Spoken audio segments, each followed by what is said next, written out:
be resurrected out of the ashes of the fire one of these days. Maybe it's just a coincidence that the city of Phoenix, Arizona, it's on the 33rd parallel, 33rd degree. Then this year, on the date of 3/11, in Japan, whose flag, their old flag, celebrates this very same God. It's the sun god. The sun god, remember, he goes down into the sea, and then he's resurrected again the next morning. This flag here that the Japanese use, they still use in their Navy, by the way, 32 stripes surrounding this sun here in the middle, which is the 33rd point, the center point. So then, maybe we're just, maybe we're just, like a little paranoid. Maybe we're just crazy conspiracy theorists. I like to think that I deal with facts, and so I'm just giving you the facts as we know them. There may be some discrepancies. Was there 4 shots that rang out in Dallas? Was it really an airplane that flew into the Pentagon? We don't know. I'm just dealing with what is being put out there for people to view. Was Osama bin Laden killed 5 years ago, 10 years ago? Was that really him in all those videos? Where is he? What's he been doing? I mean, who knows? We don't really know everything.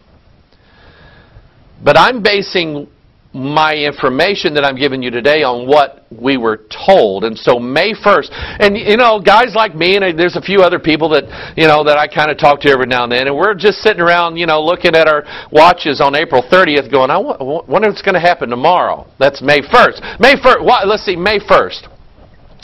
Let's go back to 1776. If you look on the back of the $1 bill on the pyramid, you have a date, 1776. And on May 1st of that year, you have a Bavarian Jesuit priest by the name of Adam Weishaupt who forms a group called the Order of Perfectibilists. And what that means is that we have a secret society that we're going to work toward the perfection of man. Man's not perfect. He's like in his dead mortal state, and we're going to raise mankind up by steps, by layers. We're going to build him up to where he is a God in heaven. That's what the Order of Perfectibilists was all about. It was called the Illuminati. You've heard that name before. And according to some people, everybody's in the Illuminati except, of course, them. I have a sort of a view that sort of goes like that. I believe that if you are born again, Bible-believing Christian, God has illuminated you with His Word, and that puts you in a league of your own.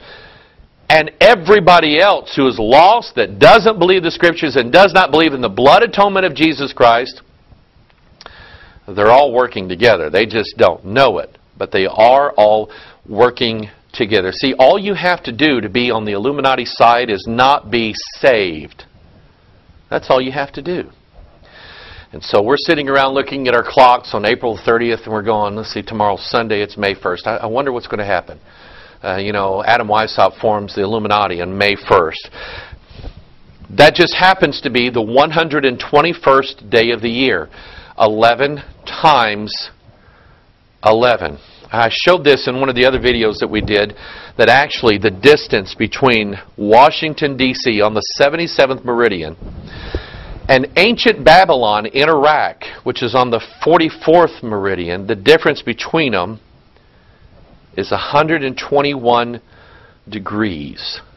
I think that is highly significant. So on the 121st day of the year. Now, if you believe the official, and I don't think the government even has an official story of how bin Laden died, but if you believe the official so-called story of the government, then they'll tell you that several days before May 1st, we killed Osama bin Laden, shot him in the head, wounded him in the head, and he's dead. And we had to DNA test and had to do all this stuff just to make sure that, that was him. And so he didn't actually die on May 1st. But the same day, 66 years that Adolf Hitler was declared dead, the same day, now I want you to watch this now, the same day that Pope John Paul II now makes his ascension to near godhood, He's beatified on May 1st of this year. By the way, somebody sent me something. We were talking about the 3 degrees that show the death, burial, and resurrection of Hiram Abiff.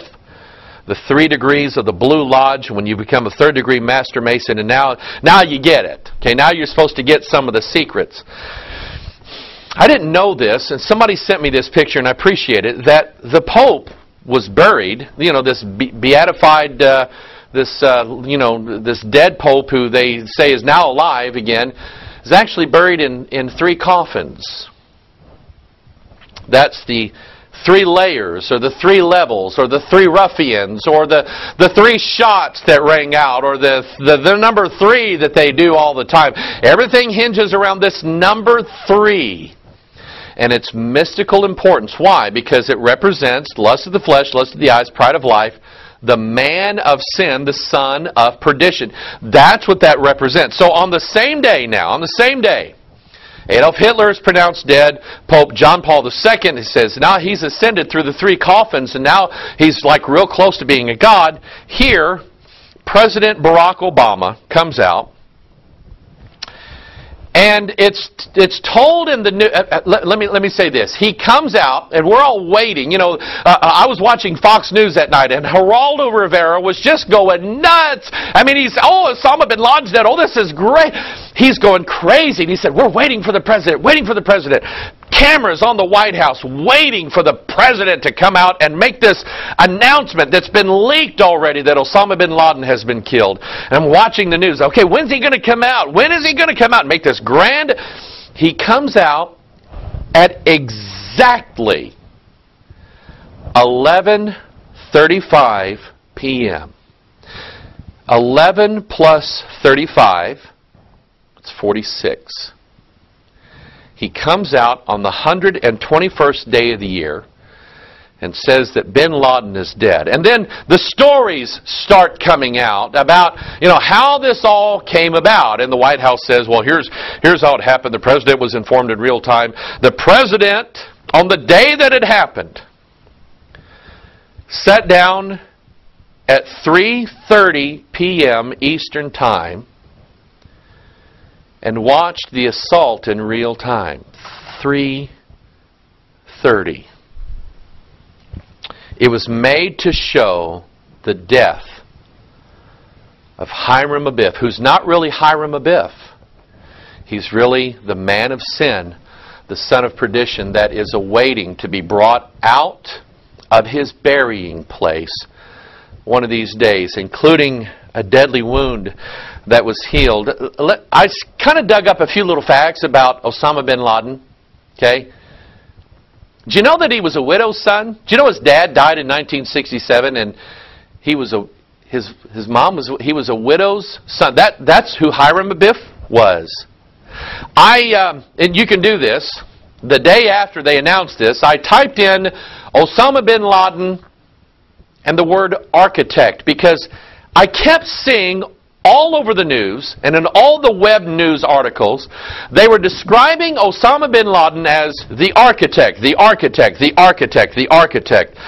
Hello, Neo, I'm the architect. Remember from the movie The Matrix? Okay?